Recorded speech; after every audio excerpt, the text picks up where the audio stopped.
wabarakatuh. Halo anak-anak, apa kabarnya? Semoga kalian selalu dalam keadaan sehat walafiat dan selalu semangat dalam belajar. Sebelum kita memulai pembelajaran kali ini, alangkah baiknya kita berdoa terlebih dahulu. Berdoa dimulai. Berdoa selesai. Masih ingat tidak pada pertemuan sebelumnya kita membahas apa? Ya, benar sekali. Kita membahas mengenai perubahan sosial secara umum.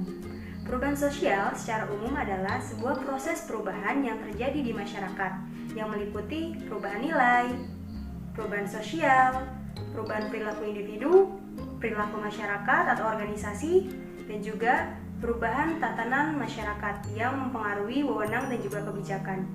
Hal tersebut mengakibatkan adanya perbedaan dari yang sebelumnya. Pada pertemuan kali ini, kita akan membahas mengenai definisi perubahan sosial menurut para ahli dan bentuk-bentuk perubahan sosial beserta contohnya. Sebelumnya, Ibu akan menjelaskan tujuan pertemuan kita pada kali ini adalah agar peserta didik dapat mengetahui dan memahami mengenai definisi perubahan sosial menurut para ahli dan bentuk-bentuk perubahan sosial beserta contohnya. Baiklah, mari kita mulai pada pembahasan materi. Yang pertama, yaitu materi mengenai definisi perubahan sosial menurut para ahli. Perubahan sosial. Seperti yang sebelumnya telah kita review bahwa perubahan sosial adalah perubahan yang terjadi di masyarakat yang meliputi perubahan sikap, perubahan nilai, dan juga perubahan tatanan dalam masyarakat. Kemudian, perubahan sosial juga didefinisikan oleh beberapa ahli. Seperti diantaranya yang pertama, menurut Sela Sumarjan. Menurut Sela Sumarjan, perubahan sosial adalah perubahan terhadap lembaga-lembaga sosial. Ibu berikan contoh, misalnya seperti ini. Kita menggunakan kurikulum 2013. Sebelumnya, kita menggunakan kurikulum KTSP. Perubahan dari kurikulum KTSP menuju kurikulum 2013 menyebabkan adanya perubahan pada lembaga pendidikan. Oleh karenanya, perubahan sosial tersebut menyebabkan proses perubahan juga pada lembaga pendidikan dan juga pada kita selaku pendidik maupun peserta didik dan berpengaruh pula pada proses belajar mengajar. Itu merupakan salah satu contoh dari perubahan sosial terhadap lembaga pendidikan. Yang kedua, menurut Kingsley Davis. Menurut Kingsley Davis, perubahan sosial terjadi pada struktur dan juga fungsi sosial.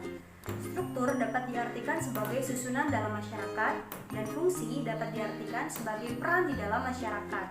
Ibu berikan contoh untuk perubahan sosial menurut Kingsley Davis ini. Di era sekarang ini, perempuan dan laki-laki memiliki peran dan juga fungsi yang sama, khususnya dalam bidang pendidikan dan juga karir, di mana perempuan dan juga laki-laki bebas untuk melaksanakan pendidikan dan juga bebas untuk menentukan karir. Artinya, antara perempuan dan laki-laki itu seimbang. Itu merupakan salah satu contoh dari pengertian perubahan sosial terhadap struktur dan fungsi menurut Kingsley Davis. Yang ketiga, menurut Max Iver. Menurut Max Iver, perubahan sosial terjadi pada hubungan sosial dan keseimbangan sosial. Hubungan sosial adalah interaksi di dalam masyarakat dan keseimbangan sosial sesuatu yang harus dipertahankan di dalam masyarakat. Misalnya seperti ini. Adanya perubahan sosial di dalam masyarakat dan perubahan sosial tersebut tidak diinginkan oleh masyarakat, maka akan timbulnya konflik sosial. Konflik sosial tersebutlah yang akan mempengaruhi keseimbangan di dalam masyarakat. Contoh, kita sama-sama tahu fenomena ojek online dan ojek pangkalan. Adanya ojek online itu dapat memberikan konflik pada kehidupan sosial di dalam masyarakat. Artinya, adanya ojek online itu akan mempengaruhi keseimbangan di dalam masyarakat. Itu merupakan salah satu contoh dari perubahan sosial terhadap hubungan sosial dan juga keseimbangan sosial menurut Max Iver. Yang terakhir, menurut William F. Oakbert. Menurut William F. Oakbert, perubahan sosial menekankan pada perubahan kebudayaan material dan mempengaruhi kebudayaan imaterial. Material adalah perubahan yang dapat dilihat dan juga dapat diketahui. Sedangkan imaterial, perubahan yang tidak dapat dilihat dan jarang untuk diketahui. Menurut Oakbert, yang termasuk dalam kebudayaan material adalah teknologi. Adanya teknologi membuat masyarakat berpikir instan untuk mendapatkan segala sesuatunya. Nah, pola pikir masyarakat tersebut masuknya ke dalam perubahan imaterial. Itu merupakan contoh dari perubahan kebudayaan menurut William F. Oakbert. Selanjutnya, kita akan membahas mengenai bentuk-bentuk perubahan sosial. Bentuk-bentuk perubahan sosial dibagi menjadi yang pertama berdasarkan kepada waktunya, yang kedua berdasarkan kepada pengaruhnya, yang ketiga berdasarkan kepada arah perubahannya, dan yang keempat berdasarkan kepada pandangan masyarakatnya. Yang pertama, berdasarkan kepada waktunya dibagi menjadi dua, yaitu bentuk yang evolusi dan revolusi. Bentuk evolusi adalah perubahan sosial yang terjadi secara lambat. Seperti contohnya, kita pada zaman dahulu, pada zaman tradisional mengenal sistem barter.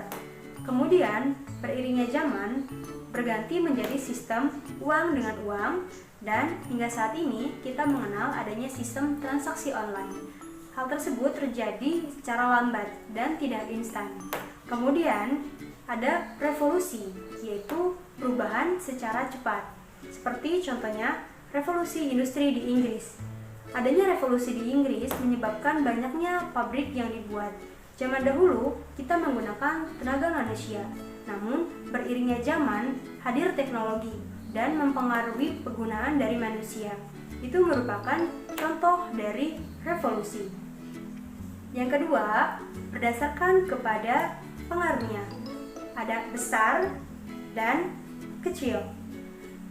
Untuk pengaruh besar, ini sangat meliputi lapisan masyarakat dan pengaruhnya pun besar terhadap masyarakat. Contohnya seperti urbanisasi.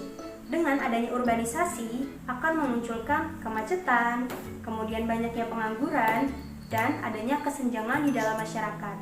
Adapun pengaruh yang kecil meliputi tren fashion, seperti adanya model rambut, model pakaian, dan lainnya. Yang ketiga, yaitu berdasarkan kepada arah perubahannya. Ada yang berdasarkan kepada progres dan regres. Perubahan berdasarkan progres adalah perubahan yang dilakukan secara positif. Maksud perubahan secara positif adalah perubahan yang memberikan manfaat bagi masyarakat.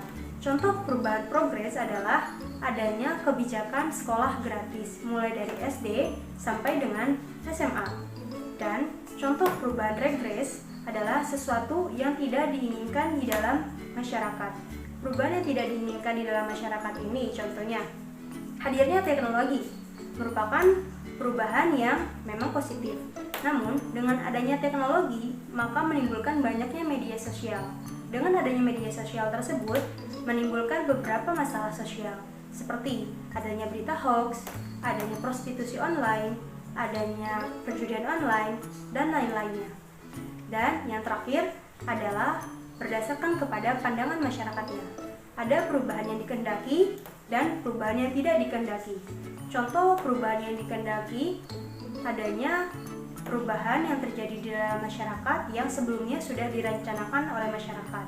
Misalnya, adanya aliran listrik atau adanya listrik yang diberikan kepada daerah-daerah di pelosok.